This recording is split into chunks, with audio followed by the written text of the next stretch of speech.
भारत के मध्य हिमालयी राज्य उत्तराखंड की ग्रीष्मकालीन राजधानी गैरसैंण भराड़ीसैंण में आप सभी मित्रों का हार्दिक अभिनंदन है। मित्रों, जिस प्रकार आपको ज्ञात है, 4 जून को लोकसभा चुनाव के परिणाम आए और उसके बाद क्या राजनीतिक उथल पुथल परिवर्तन हुए, आपको प्रिंट मीडिया, इलेक्ट्रॉनिक मीडिया या सोशल मीडिया में सब देखने को मिला। यह भी देखने को मिला कि जो पार्टी हारी हुई है, कम वोट लेके, कम सीट लेके आई है, और वह खुशियाँ मना रही है, लेकिन जो पार्टी अधिक सीट लेकर आई है, अधिक वोट का परसेंटेज लेकर आई है, वह दुखी है। ये भी प्रजातंत्र में संभव है। और यह भी संभव है कि अमृतपाल जैसे खालिस्तानी को अब लोकसभा में सीट दी जाएगी, या जो अब्दुल है कश्मीर का, उसको भी जो है जगह दी जाएगी, या आप कह सकते बेअंत सिंह जो कि इंदिरा गांधी का कातिल, उसका बेटा भी अब लोकसभा में बैठेगा, मेंबर ऑफ पार्लियामेंट। तो ये खूबसूरती है भारत के प्रजातंत्र की, और इतनी खूबसूरती भी नहीं होनी चाहिए कि जिससे जो है पूरे देश की छवि बिगड़े, राष्ट्रवाद को आघात पहुँचे, हिंसा बढ़े। और साथ साथ आज चंडीगढ़ में क्या हुआ, कंगना रनौत पर एक ड्यूटी पर कांस्टेबल थी, उसने जो है गलत व्यवहार किया, जो भी एक देखने वाला विषय था। मुद्दा ये था कि किसान आंदोलन पर कंगना रनौत ने कुछ बोल दिया था, तो वो जिसको वहाँ पर ड्यूटी पर लगाया गया है, उसकी मानसिकता क्या होगी, उसकी मोरल वैल्यू क्या होगी, यह भी देखने लायक था। और हो सकता है इसके पीछे और भी जो जुड़े हुए हैं तार, उसको खंगालना चाहिए। केंद्र सरकार को ऐसे जो अर्धसैनिक बलों में, सेना में तत्व हैं, उनकी पहचान करनी चाहिए। कल कुछ भी हो सकता है, कुछ बेअंत सिंह पैदा हो सकते हैं। तो ये सारी चीज़ें मैं आपको विस्तार से बताऊंगा।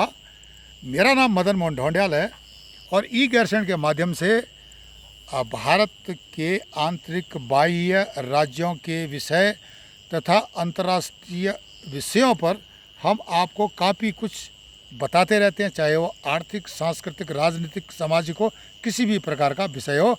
आप पूरे वीडियो तक बने रहें और ध्यान से सुने। सच्चाई, ज़मीनी सच। मैं 1-2 बार सच बोलने के कारण यूट्यूब में हिट हो चुका हूँ। हिट मतलब मेरे को बैन किया गया है सोशल मीडिया में कई बार, क्योंकि अधिक सच बोलना भी कुछ गलत हो जाता लगता है। अब क्या होता है कि बीजेपी 240 सीट लेकर आई, और हो सकता है कि एनडीए जो उसका गठबंधन है, जहाँ पर उसके 294, 292 के बीच सीटें थी, वे बढ़ करके 325, 330 पहुँच जाएँ। कोई इसमें अचंभे की बात नहीं है, क्योंकि मोदी पर सबका भरोसा है। लेकिन यह भी देखने वाली बात है कि जो राजनीतिक पार्टी कम सीट लेकर आई है, वह खुशियां मना रही है, और जो पार्टी अधिक सीट लेकर के आई है, वह गम है, उसके समर्थक गम है। यह भी देखने वाली बात है। इसके कारण क्या है, आप ध्यान से सुनिए। वे गम में इसलिए हैं कि जो उन्होंने कानून बदली करने थे, जो कि गंदे कानून हैं, भारतीय प्रजातंत्र पर जो कलंक हैं, संविधान पर कलंक हैं, उनको मिटाने के लिए लड़ाई लड़नी थी। उसमें अब दिक्कत हो जाएगी। अब आप कह सकते हैं यह कम सीट आना, यह बीजेपी को कोई नुकसान नहीं है। वह तो सरकार सत्ता में आ गई, मोदी जी को भी कोई नुकसान नहीं है, प्रधानमंत्री बन गए, सांसद भी उनके बन गए, कैबिनेट भी बन जाएगी, सब ठीक ठाक है।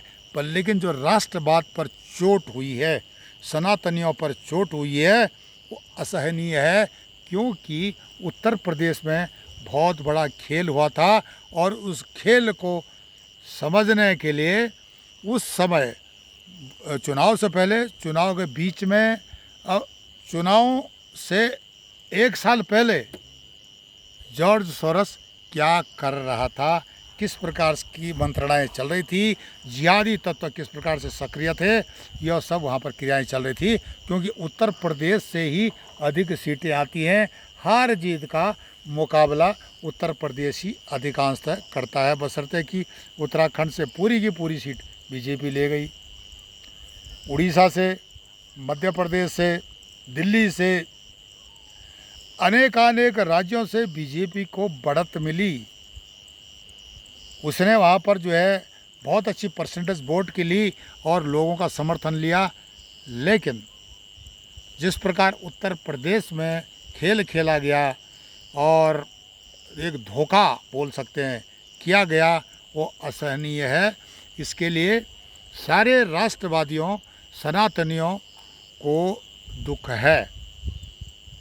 भारतीय जनता पार्टी का जो उद्देश्य था कि सत्ता में आने के बाद कुछ गंदे कानून, खराब कानून हैं, उनको बदली करना, वो अब उसको करने के लिए उसको काफ़ी जिद्दोजहद करनी पड़ेगी, या जनता को सोचना पड़ेगा कि राज्यसभा के लिए जो राज्य के चुनाव होते हैं उनमें जो है भारतीय जनता पार्टी को बहुमत दिलाना पड़ेगा, ताकि राज्यसभा में उसकी संख्या बढ़े और हो सकता है कि इस प्रकार के कानून पास हो जाए लोकल बॉडीज़ में। अब लोकल बॉडीज़ के चुनाव होने कई राज्यों में, उत्तराखंड में भी होने हैं। यहाँ पर अभी से सेंध लगनी शुरू हो गई है, जो जड़ों को खोखला करने का काम शुरू हो गया है। स्थानीय जो चुनाव होते हैं, जड़ें होती है, पब्लिक ओपिनियन को, जनमत को बदली करने के लिए इनकी अहम भूमिका होती है। तो उत्तराखंड में यह सब अभी से चलना शुरू हो गया है। इस राज्य में हवाला से पैसा आना शुरू हो गया है, जिहादी तत्वों के माध्यम से, वामपंथियों के हवाला तंत्र के माध्यम से पैसे आने शुरू हो गए हैं और काम जारी है। कीमत लगानी शुरू हो गई है, लोगों तक मैन टू मैन कांटेक्ट किए जा रहे हैं और यह काम गुपचुप तरीके से हो रहा है। इसके लिए धर्म प्रचारक, जो जिहादी धर्म प्रचारक हैं, उनका योगदान देखा जा सकता है, बशर्ते कि सरकार के पास तंत्र है, गुप्तचर तंत्र है, सुरक्षा तंत्र है, अनेक तरीके हैं। लेकिन उनकी जो खबर, जिस प्रकार से उत्तर प्रदेश में जो खबर पहुंची थी ना चुनाव से पहले, उसी तरह की यहाँ पर भी लोकल चुनाव में बड़ा खेला होने वाला है। इसके लिए उत्तराखंड की बीजेपी को ध्यान देना पड़ेगा। अगर नहीं देंगे तो इसी प्रकार से जैसे कंगना रनौत के लिए चंडीगढ़ में जो हालत हुई, वही हालत छोटे छोटे जो स्टेशन है, टाउन है और वार्ड्स हैं, वहाँ पर जब कांग्रेस के या दूसरे दलों के जीत करके आएंगे तो वे भी इसी प्रकार का व्यवहार यहाँ के बीजेपी के जो जनप्रतिनिधि हैं उनके साथ करेंगे।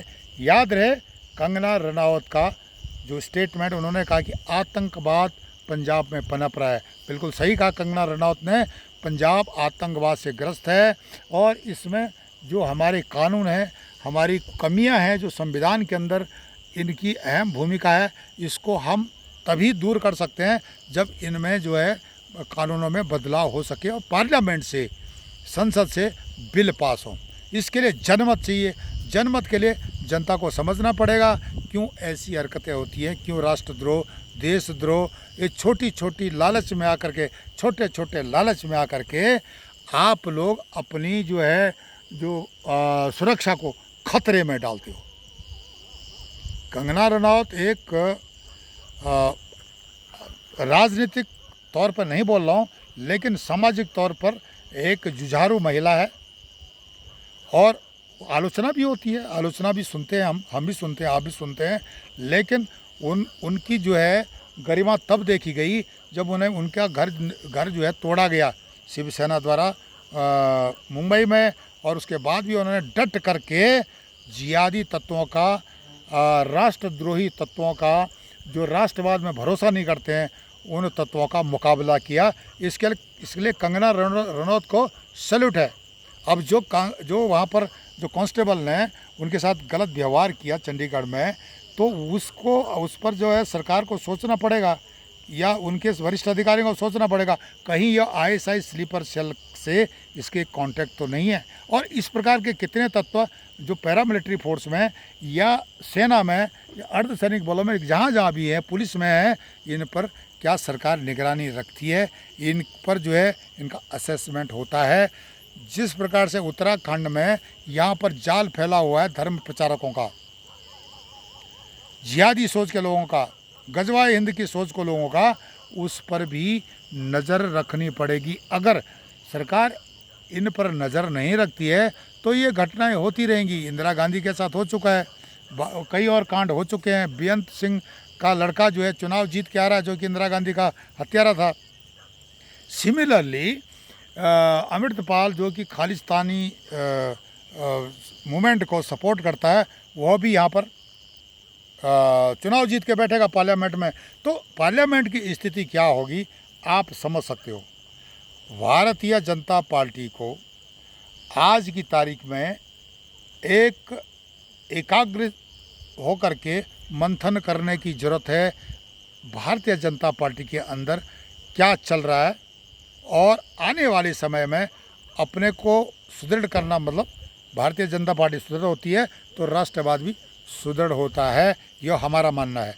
उसी तरह से उत्तराखंड जैसे राज्य हैं, हिमाचल जैसे राज्य हैं, यहाँ पर गजवाए हिंद की सोच के लोगों का घुसना, आतंकवाद की सोच का घुसना, या जो है दूसरी सोच के लोगों का घुसना एक चिंता का विषय है, जो कि देशद्रोह को सपोर्ट करता है, भारत की आंतरिक और बाह्य सुरक्षा पर सेंध लगाता है। तो यह राजनीतिक विश्लेषण का विषय है।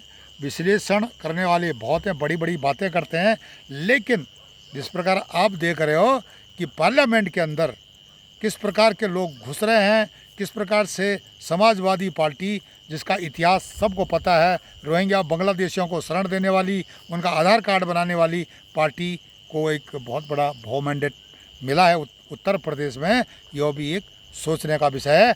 आने वाला समय भारतीय जनता पार्टी को पार्लियामेंट में ऐसे तत्वों को टैकल करने के लिए बहुत मेहनत करनी पड़ेगी। आप हमारे चैनल ई गर्शन को लाइक करें, सब्सक्राइब करें, कमेंट्स करें और शेयर करें। साथ साथ जागरूक रहें, सतर्क रहें और चारों तरफ जिस प्रकार से स्थिति चल रही है अपनी नज़र गड़ाए रखें। हो सकता है इन अराजक तत्वों के कारण आपको कहीं नुकसान न हो जाए। तब तक के लिए नमस्कार, धन्यवाद।